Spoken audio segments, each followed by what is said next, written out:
everybody, welcome back to Taji's World of Books and welcome to a audiobook subscription recommendation video.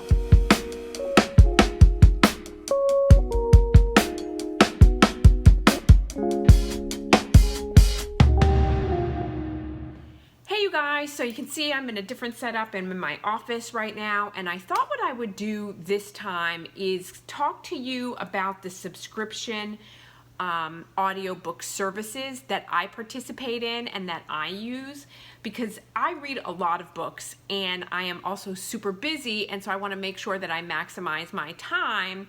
And so for me to sit down and actually read a book and not be doing other things is not really productive, and it's not the best use of my time. So if I can listen to an audiobook, I am going to do it 100%. I'm always going to go for the audiobook because it's a better reading experience for me, because there's many books that are much better on an audiobook than they are physically reading. And I can do other things around the house. I can commute to work. I can do whatever I need to do whilst I'm still listening to my audiobook. And so for this year, for example, I've already read 444 books. And I think probably by January, if I can get through Outlander, because Outlander is just taking me forever. I'm not begrudging it. I absolutely love it, but it's taken me forever. Okay, so if I can get through Outlander, I think by the end of the year, I will probably finish upwards of 600 books, something like that. And how I do that is by audiobook. And so I know other people have done this video or talked about their particular subscription services. I just wanted to talk to you about what I'm doing and how I go about setting myself up to prepare for my month of reading and any books that I'm going to read. Okay, so I'm going to divide this according to subscription services, and I'm going to recommend a couple and the ones that I use, and then we're going to talk about library, and then we're going to talk about, lastly, Kindle and that type of service. So without further ado, let's get into it. All right, so the first subscription service that I participate in is Audible. Everybody uses Audible. Now, how I do it, I do Audible just a little bit differently, I think, maybe than most people. I get 24 credits a year. All of my credits hit my account around the same time in the year, which is in March. And I save those 24 credits in as much as I can for those books that are only on Audible. Right? Those ones that have that like yellow strip across them and it says only from Audible, I will use my Audible credits for those. Everything else, I will first check on all of my other services, and if I cannot absolutely find it there, then I will go to Audible. And even in that instance, I also, and I'll come to this a little bit later, I also make sure that I subscribe to Kindle Unlimited.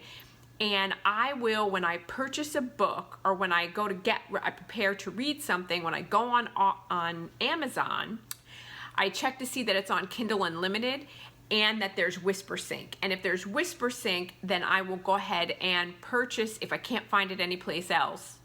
If I can find it someplace else, I'll go there. But if I can't, then on WhisperSync, you can purchase it generally for about $7.49. Which is cheaper than when you buy your bundle package of Audible credits. Because if you buy your bundle package of Audible credits, you pay for 3 credits $28.68, but that breaks down to $9.56 per credit. So I judge everything based on, if I'm paying $9 a credit, more or less, $10 a credit. If I can get it with WhisperSync for $7, then I'll do that with my Kindle Unlimited application, if you will. And so that's, again, cheaper. Also, the other thing that I tend to do is recently Amazon or Audible has been running sales, and so they run sales quarterly, it seems like, and I will make sure that I go on their sales and I look at what's coming up and I try to purchase anything in bundle that I can get from there. But again, that takes time, because when I go through their romance section, I see what audiobooks are on sale. I check my other subscription services to make sure I don't already have access to those there. If I don't, then I will go ahead and purchase them and queue them up for later. Okay, so that's Audible, and it works really well for me. Okay, so then there are other services such as Scribd. Many of you have heard of Scribd. I like Scribd because you can have there's access to the newest releases and you don't have to wait. The problem with Scribd is that you don't really know how many credits you have access to or how many audiobooks you can listen to before you get cut off. I generally don't get cut off because when I use Scribd, I'm reading older books. So for example, I read all of Christine Feehan, the Carpathian series, and I think there's like 30 something books in there. Because they're older books, I did it all on Scribd and I went right through it and it didn't cut me off. Whereas if you are reading new releases or newer books, Scribd will cut you off at a certain point and tell you you no longer have access to these books until such and such a date. So that's a kind of a bummer with Scribd, but it's always a nice fallback. So I use Scribd as a subscription service. There are two others that I go to that can be useful depending. Chirped is another place that you can get really good audiobooks. However, it's literally two ends of the spectrum. One end of the spectrum is like new releases, which are super expensive and it doesn't make sense to purchase any of your audiobooks, new release audiobooks on Chirped. But it does make sense to go through their sales, which they have often, and they have frequently a lot of sales. And if you're willing to it's like sort of like going to, I don't know, like TJ Maxx or like going to a store where there's like tons of stuff, but you have to be willing to search through and like go through everything and take your time. It's like that. You have to be willing to go through, and you can find audiobooks for $1.99, $2.99. Like they have really, really good sales. And if you're willing to try authors that you haven't read before, so it's a good option in that respect. Okay, then the last subscription service that I want to talk about is Audiobooks.com. And Audiobooks.com is another really good option for finding sales and it's a subscription service. When you first sign up, you get 3 books for free. No, I'm sorry, you get 4 books for free, and you have access to podcasts and like other types of reading. So it's very similar to Scribd in that sense. And so some people really, really like it. They have a lot of new releases. You can belong to their Audiobook Club, and they have them separated according to audiobooks under $9.99 or 2-for-1 romance audiobooks. Again, when they do the 2-for-1, you can't really tell how much you're paying per book, so you want to be a little bit careful. I tend to go under the $9.99 or below and see what I can find.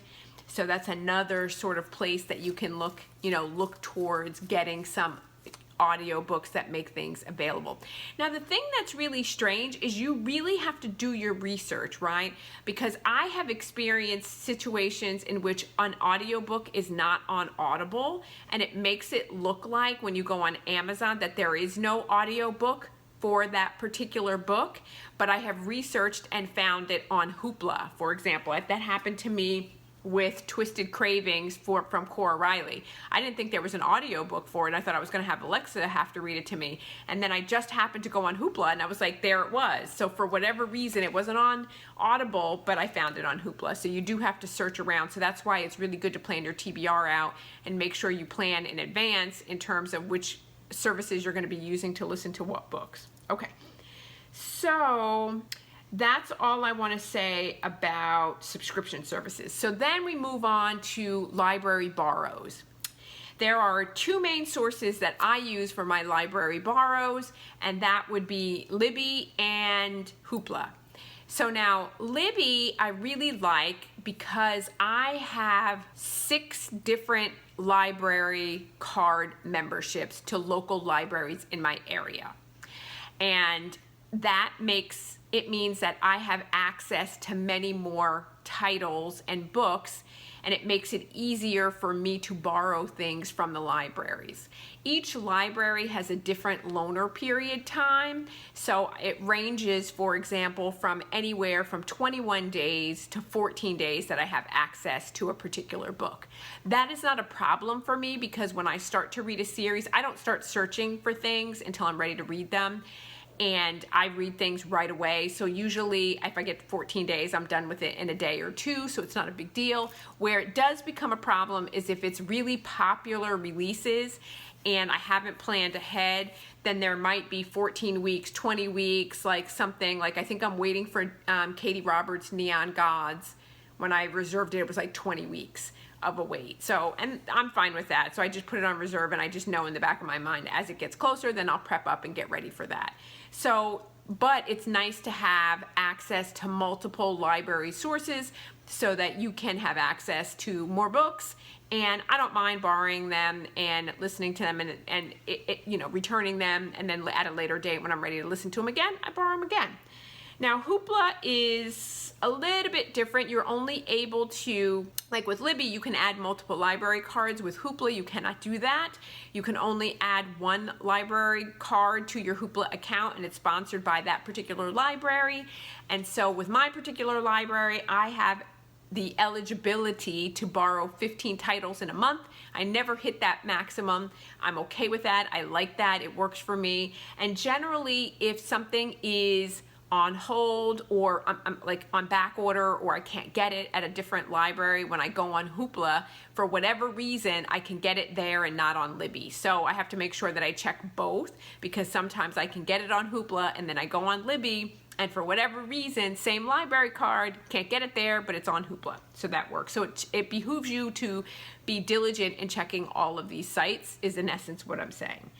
Okay, so then let me talk about one more, and I put these three aside because I have challenges with these. And so I also subscribe to Anyplay. I originally heard about Anyplay from Jen from the Book Refuge.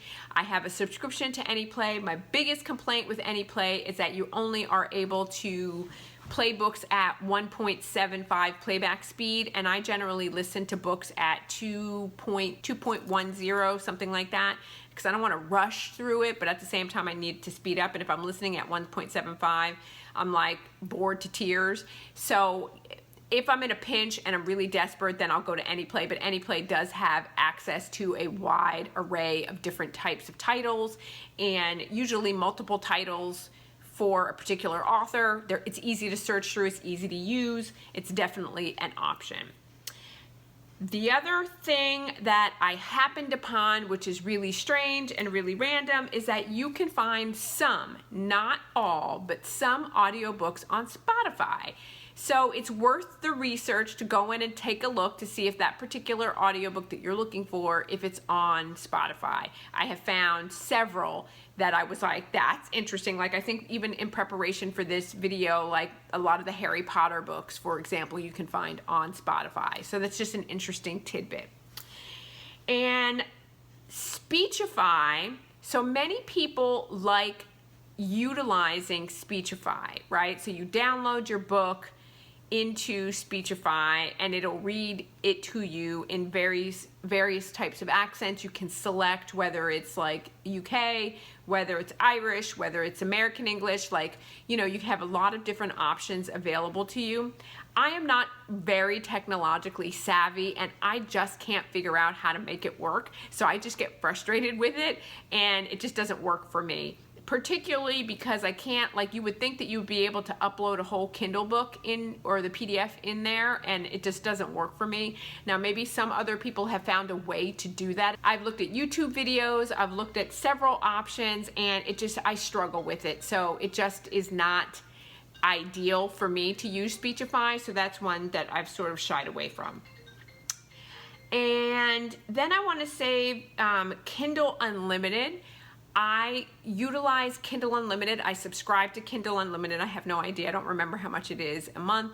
It is definitely useful to me because the books, this is the one instance where I will take a book that is not on, and I read a lot of dark romances, so a lot of dark romances, unfortunately, are not available on audiobook. We can understand why. And so I will have to go and get them on Kindle Unlimited, and usually they are on Kindle Unlimited.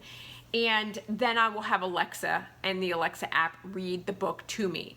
And it works out really well for me. I'm really used to her voice now. I'm used to how she's reading. You can tell that they've done some modifications to the application because it's much better than it has been in the past. And it literally sounds like an actress that's reading. It doesn't sound like an automaton. It doesn't sound strange. It doesn't sound forced. It's not that like text-to-speech voice, and so I'm okay with it, and I have an enjoyable experience with it. It's not my preferred method. If all possible, I would prefer to listen to an audiobook, but if I cannot get it, then I would rather listen to it on Alexa and have Alexa read it to me.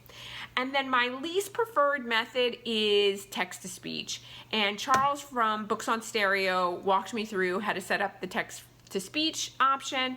And I tried to listen to Tilly Cole's Sick Buck book on text-to-speech, and I was ready to tear my eyes out, like my ears, whatever. I was like, nope, this doesn't work for me. So I was like, I couldn't do it, and so I ultimately chucked that and never finished that book because I absolutely need to have a better experience if I'm going to digest the material, and so unfortunately that doesn't work so well for me.